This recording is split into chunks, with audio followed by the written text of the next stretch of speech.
All right, so before we dive too deep into the details, let's start basic. Occupational therapy and mental health. What's the connection there, historically speaking?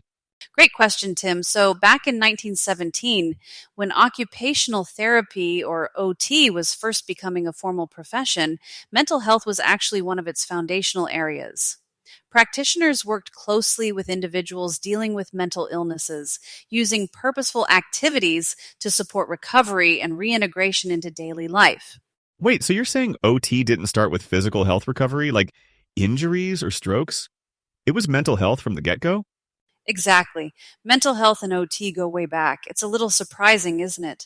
But as medical care advanced and physical rehabilitation became more high tech, mental health kind of fell off the radar for many OT practitioners. I didn't realize that. So, why the shift away from mental health? Well, part of it was societal changes, things like the emergence of pharmaceuticals as the go to treatment and the focus on the medical model of care. OT, which uses activities and routines to support wellness, didn't quite fit with the broader trends in mental health care. There was this perception that OT wasn't sophisticated enough for mental health settings, and over time, fewer practitioners specialized in it. Okay, but fast forwarding to today, where does mental health fit back into OT? Like, what's changed? A lot has changed, and not all of it for the better. The COVID-19 pandemic, for example, brought what many are calling a mental health tsunami. People who had never faced mental health challenges before suddenly experienced anxiety, depression, or even trauma, and our mental health system completely overwhelmed. Yeah, I read somewhere that waitlists for therapy and services skyrocketed during the pandemic. It left a lot of people without the support they needed, right? Exactly, and here's where OT can play a critical role. Mary Riley, one of OT's early visionaries, had this great quote that fits perfectly here. She said, "When times of great change appear, they are forecasting a death to the old and a birth to a new way of life." Wow, that hits deep. So you're saying we're in one of those transformational moments? Absolutely. Riley argued that OT could be one of the great ideas of the 20th, and I'd add even the 21st century if we rose to meet society's emerging needs. And now we've got the perfect chance to do just that by addressing this mental health crisis. So how does OT rise to this challenge? Like, what makes the profession uniquely able to tackle this tsunami? Well, OT practitioners are experts at understanding how daily routines, activities, and environments influence mental health. That's not something you typically find in other roles within the mental health system.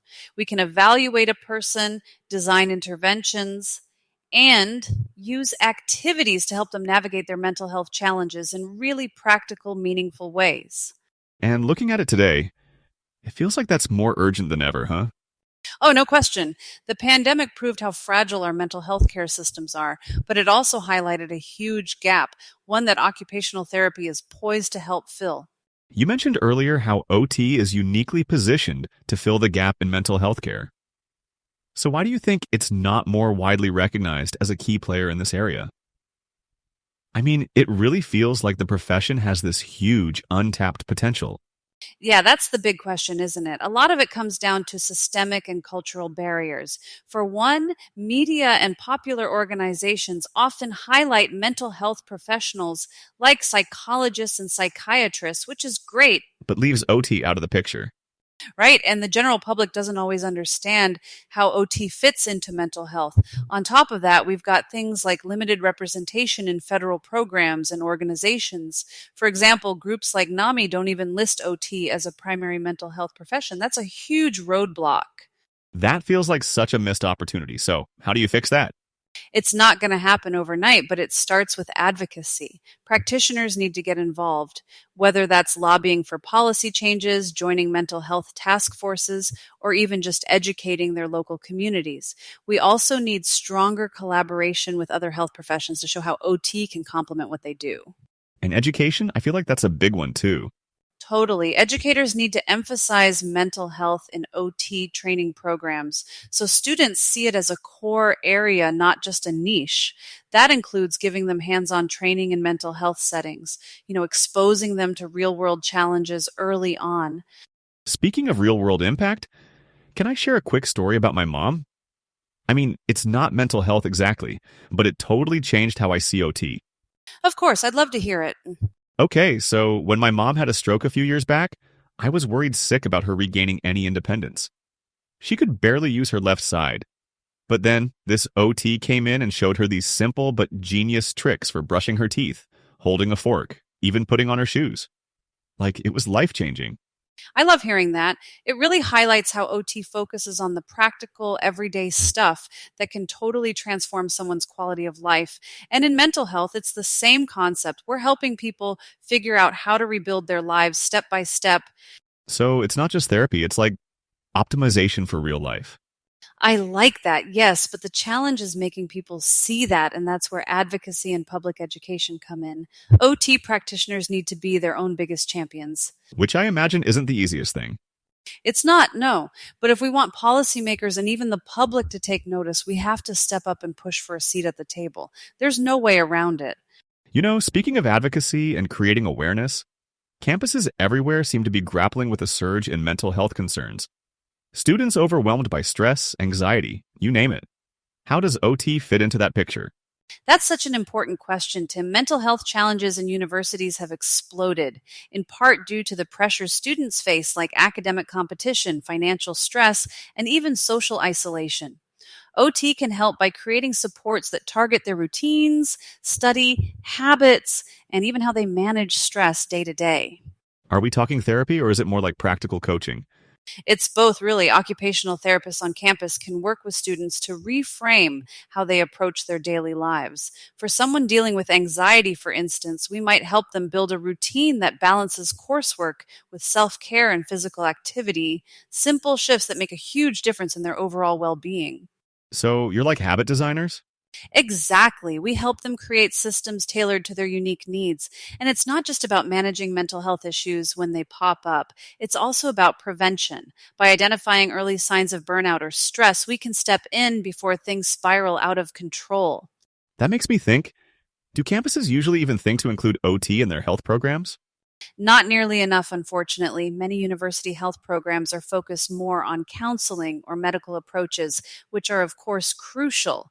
But the gaps OT fills often get overlooked, like teaching students how to sustain their energy through better time management or how to adapt when their living environment impacts their focus or mood. How many counselors are trained to help someone optimize their workspace for mental clarity? Yeah, good point. It's like OT swoops in and handles the practical stuff. Yes, the practical stuff. And that is really important.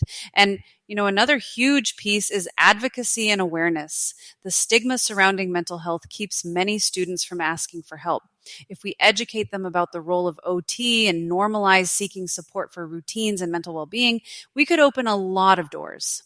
I have always found that students are willing to come to OT because they don't have to talk about all their problems. We just work with them to figure out what they want to get better at and do it. We let the counselors and psychologists do all the talking. It just sounds like campuses are sitting on these untapped opportunities. Why aren't more universities bringing in OT professionals? Honestly, it often comes down to awareness or lack of it. Campus leaders don't always know the full scope of an OT's abilities. That's why it's so critical to integrate OT into the broader conversation around student support services. Campuses need to see us as partners in their mental health missions, offering services that complement what traditional counseling teams provide. And I guess once they do, it could seriously change the game, huh? It really could. I've seen it firsthand. Students who felt overwhelmed and lost learn how to take control again. It's incredibly empowering. And what's great is these are skills they carry with them long after graduation. All right, so if you could leave our listeners with one big takeaway from all this, what would you want it to be? I'd say this: occupational therapy isn't just about recovery, it's about optimization and resilience. Whether it's on a university campus, in a hospital, or in someone's home, OT has the potential to transform mental health care in ways we haven't fully tapped into. So let's open that door because the need has never been greater. Well, that's a perfect note to end on. Big thanks to you for sharing your insights and to everyone tuning in today. Here's hoping we'll see more campuses and society in general embracing OT's role in mental health. It's been such a pleasure, Tim. Thanks for bringing this important conversation to light. And to our listeners, keep learning, keep asking questions, and don't hesitate to advocate for change where it matters. Amen to that. Take care, everyone.